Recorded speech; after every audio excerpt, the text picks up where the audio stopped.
I appreciate Manny Sanguillen. Manuel de Jesus Sanguillen Magan, better known as Manny Sanguillen, or Sangi, was born March 21st, 1944, in Colon, Panama. He played baseball as a catcher and started in 1967, and then from 1969 through 1980.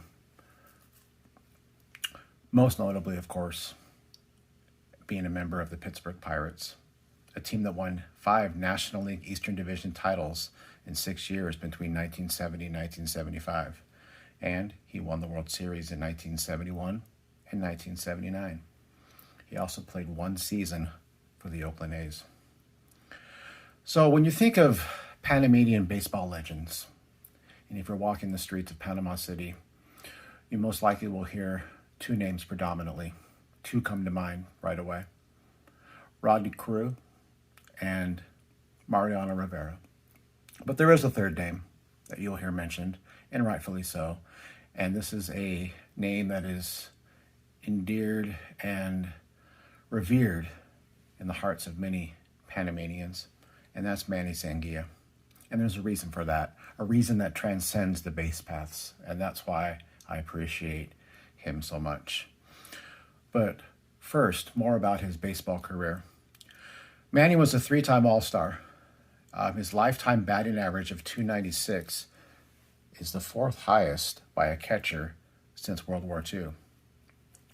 Although he was often overshadowed by his contemporary, Johnny Bench, through most of the 1970s, Sanguillen was considered one of the best catchers in Major League Baseball. While he didn't possess Bench's power hitting ability, Sanguillen hit for a higher batting average, and he was an integral member of the Pirates teams that won 3 consecutive National League Eastern Division pennants between 1970 and 1972, and a World Series victory in 1971. Manny was also a fast base runner for a catcher, and he was a great defensive player and had a very strong throwing arm. Manny had a good friend on the Pirates, that being Roberto Clemente. Now, both Clemente and Sanguillen didn't speak much English when they joined the Pirates. They had that common bond, Latin American, both Panama and Puerto Rico, and they drew close to each other and relied on each other on and off the field and became good, strong friends. In 1972, Sanguillen, who had been playing winter ball with the San Juan, Puerto Rico Senators, spoke to Clemente about accompanying him on a relief mission trip to Nicaragua. Sanguillen missed the plane because he had misplaced his car keys. He was devastated when he learned that the plane had crashed, killing Clemente. Imagine that for a second. He missed the plane because he couldn't find his car keys. Against the advice of Pirates general manager Joe Brown, Sanguillen insisted on helping to recover the bodies of those who died in the crash. The sight of many sharks swimming in the water did not stop Sanguillen. As Pirates teammate Steve Blass told the Sporting News, Manny dove from dawn till midnight.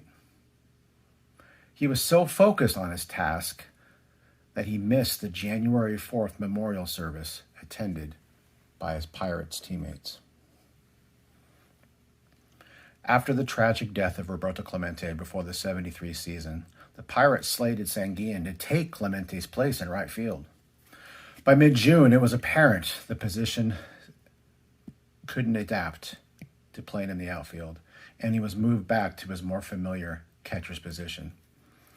Sanguillen had another strong season in 1975 when he posted a .328 batting average, 3rd in the National League that year, behind Bill Madlock and Ted Simmons. In 77, Sanguillen was traded by the Pirates to the Oakland A's for the services of then A's manager Chuck Tanner. That's right, he was traded for a manager, and $100,000 in cash.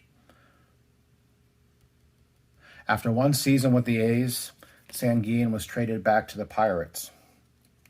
He only played in 85 games in 1978, mostly as a first baseman, because they had Ed Ott and Duffy Dyer platooning as catcher.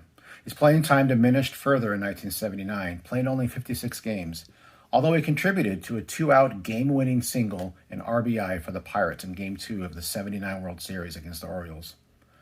The 1980 season was Sanguillen's last in the majors. So I appreciate Manny Sanguillen for who he is, for his big heart, for his love of the game, for his love for his good, dear friend, Roberto Clemente.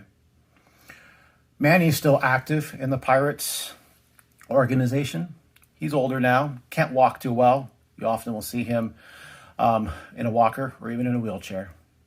But he is, up through 2019, was active at PNC Park. He even has a pierogi stand named after him that often you will see him manning and trying to help out behind the line. Manny has a big heart. He was active on social media, but he's been quiet as of late. And he is a dear, gentle soul who loves baseball and is very, very appreciative of all that it has done for him. So I appreciate you, Manny Sanguillen, and I thank you so much for all that you've done for baseball. Thanks, everyone. Have a good one.